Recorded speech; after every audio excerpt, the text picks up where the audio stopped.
नमस्कार दोस्तों, आज हम बात करेंगे इस बुक के एक चैप्टर के बारे में, the cases that India forgot के chapter number first the Keshav Singh case.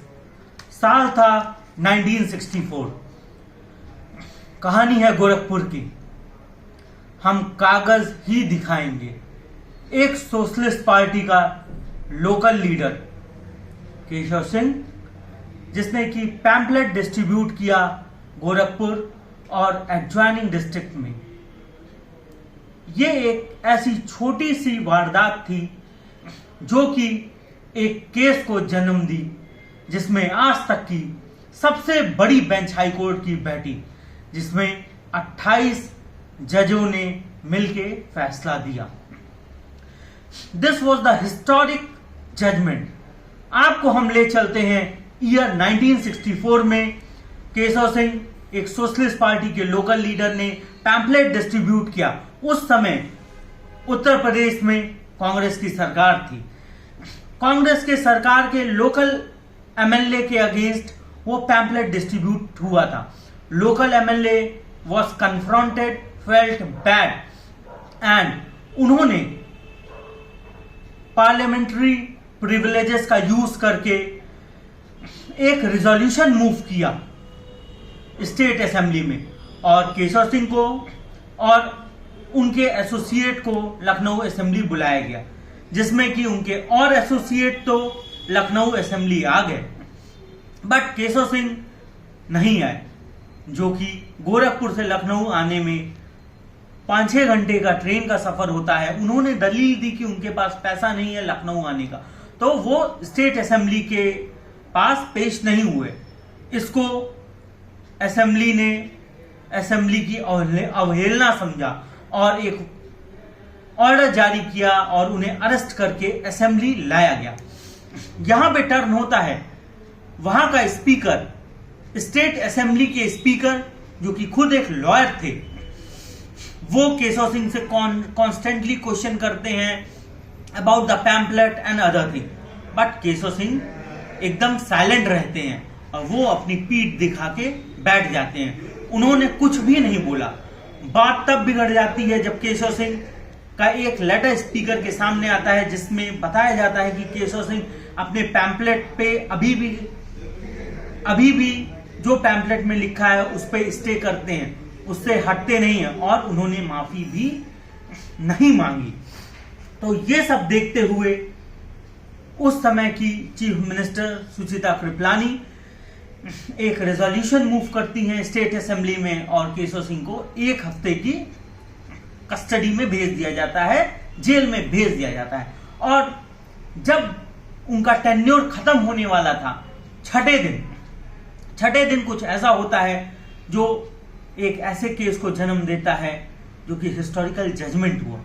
छठे दिन उनके लॉयर ने high court of Allahabad high court में पिटीशन दायर किया कि उनके क्लाइंट केशव सिंह को रिहा किया जाए। बट होता क्या है, अपोजिशन जो कि यहाँ पे स्टेट असेंबली थी, उनके लॉयर उस समय हाजिर नहीं होते हैं केस में। किन्हीं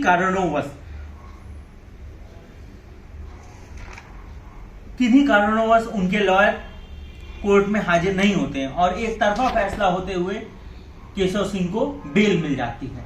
अब ऐसा सुनते ही ये स्टेट असेंबली ने देखा कि ये स्टेट असेंबली के प्रिविलेजेस की अवहेलना है, contempt of privileges of state assembly. और इसको देखते हुए स्टेट असेंबली ने क्या किया, स्टेट असेंबली ने देखा कि जो जज Mister N Beg and Mister GD Sehgal, जिन्होंने इस केस में फैसला सुनाया था, उसके अलावा केशव सिंह के लॉयर बी सोलोमन और केशव सिंह को सबको लेजिस्लेचर के कंटेम्प्ट में बोला गया कि इनको कस्टडी में लेके आप स्टेट असेंबली लाइए।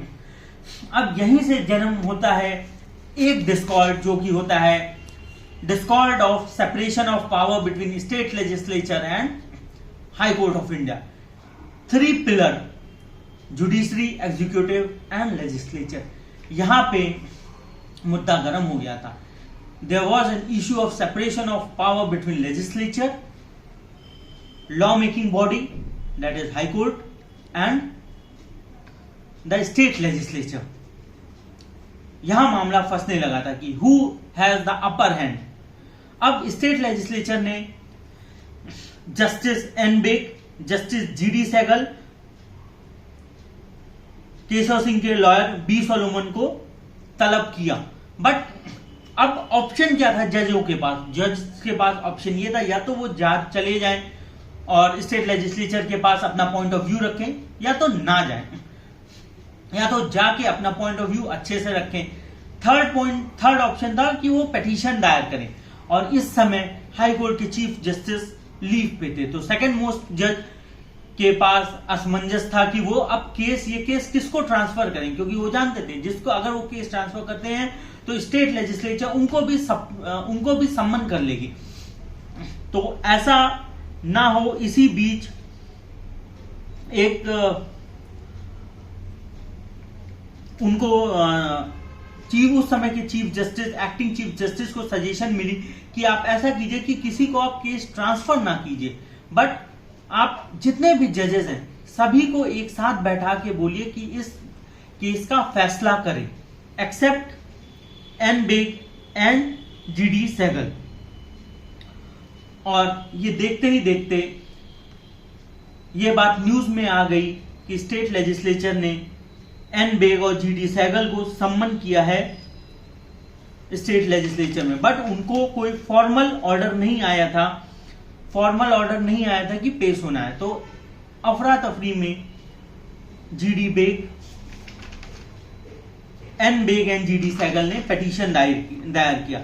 और यहां पे जगदीश स्वरूप, जो कि later on attorney general of India बने, उन्होंने चीफ जस्टिस को बोला कि आप एक ऐसी बेंच बैठाइए, आप केस ना ट्रांसफर करके आप सब जजों की मिला के एक बेंच बैठाइए, जो कि 28 जजों की थी.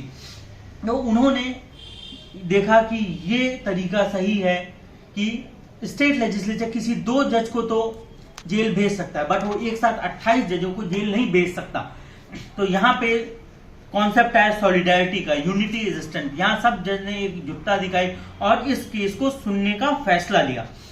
और यहां बात आती है आर्टिकल 211 की, आर्टिकल 211, जो कि बोलता है, article 211 prohibits discussion of the conduct of any जज ऑफ हाई कोर्ट और सुप्रीम कोर्ट इन स्टेट असेंबली.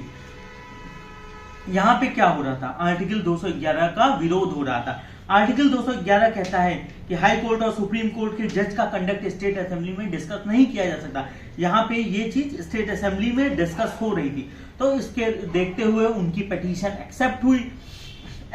हाई कोर्ट ने उनकी पिटीशन एक्सेप्ट किया and restrain the government from securing the execution of arrest warrant against the substitute resolution that was passed by the assembly. और stay लगाया और उनका N bag और GD Sehgal का arrest नहीं हुआ. देखते ही देखते ये बात सुप्रीम कोर्ट और दिल्ली के कॉरिडोर में जा पहुंची, जहां पे डिसाइड हुआ प्रेसिडेंशियल रेफरेंस लेने का, presidential reference to Supreme Court. Constitution of India बताता है कि आर्टिकल 143 के तहत, article 143 enables the president to seek the opinion of supreme court on the question of law or fact. इसके तहत प्रेसिडेंट ने सुप्रीम कोर्ट से पूछा कि इस केस में क्या किया जा सकता है. जैसा कि हमने डिस्कस किया, N Beg and Sehgal, authority to consider the petition, Solomon and जज were in contempt of assembly. और बहुत सारे पॉइंट सुप्रीम कोर्ट के पास गए जिससे कि उसे प्रेसिडेंशियल रेफरेंस में अपना पॉइंट ऑफ व्यू देना था, जिसमें कि ये था कि क्या वेदर हाई कोर्ट जज Beg and Sehgal were right in accepting the petition of Keshav Singh or not, whether Solomon, the lawyer of Keshav Singh and judges were in contempt of the assembly or not. अब supreme court ये case जा पहुंचा जहां पे कि UP assembly को represent कर रहे थे एचएम शेरवानी एंड टी आनंदुजा, और हाई कोर्ट जजेस को रिप्रेजेंट कर रहे थे great x attorney general of India MC सीतलवार। यहां पे बात आई आर्टिकल 194 भी यहां पे क्वेश्चन में आया। आर्टिकल 194 क्लॉज 3 जो कि बोलता है power, privileges and immunity of state legislature should be defined by law. तो ये सब चीजें आर्टिकल 211, आर्टिकल 194 और आर्टिकल 21 भी यहां पे आ गई। क्यों आ गई? क्योंकि ये बोलता है आर्टिकल 21 के मुताबिक absolute prohibition in disguise of the contempt of जज इन SC और high court legislature, that is right to life and personal liberty holds over any privileges of state assembly. यहां पे केस हियर किया गया और finally judgment दिया गया in favour of high court जज that they were right in hearing the case of Keshav Singh and article 21 holds precedence over any other article, be it 211 or be it 194. So इस तरीके से देखा गया ये हिस्टोरिक जजमेंट जो कि 28 बेंच द्वारा दिया गया था। स्टार्टिंग कैसे हुई? It was a series of mistake and error of judgement. कैसे? अगर वहीं फर्स्ट स्टेज पे ही केशव सिंह स्टेट असेंबली में तलब हो जाते, या फिर जब इनको तलब करवाया गया तो ही अपनी गिल्टी एक्सेप्ट कर लेते, या फिर हाई कोर्ट में स्टेट लेजिस्लेचर का वकील पेश हो जाता तो ही ये खत्म हो जाता। बट यहां पे ना ही स्टेट के स्पीकर ने सैंग्विन एटीट्यूड अपनाया, जिन्होंने पर्सनल इस केस को ले लिया और एक रैशनैलिटी को छोड़ते हुए उन्होंने ये वार स्टेट लेजिस्लेचर पे देखा और इसको मुद्दा बनाया state legislature versus high court. But at the end ये डिसाइड हुआ article 21 will preceded over any other article, B it 211 और 194. Also, High Court has right to hear any contempt of proceeding case of state legislature. So the result was that though the case started as a series of mistake and error of judgment, but it resulted in the landmark judgment which is now known as the Keshav Singh case. This was in brief about the Keshav Singh case. Hope you liked the video, and if you want to read more in detail about this case, you can read this very good book by C. Chandrachud, The Cases That India Forgot. Thank you very much. Jai Hind.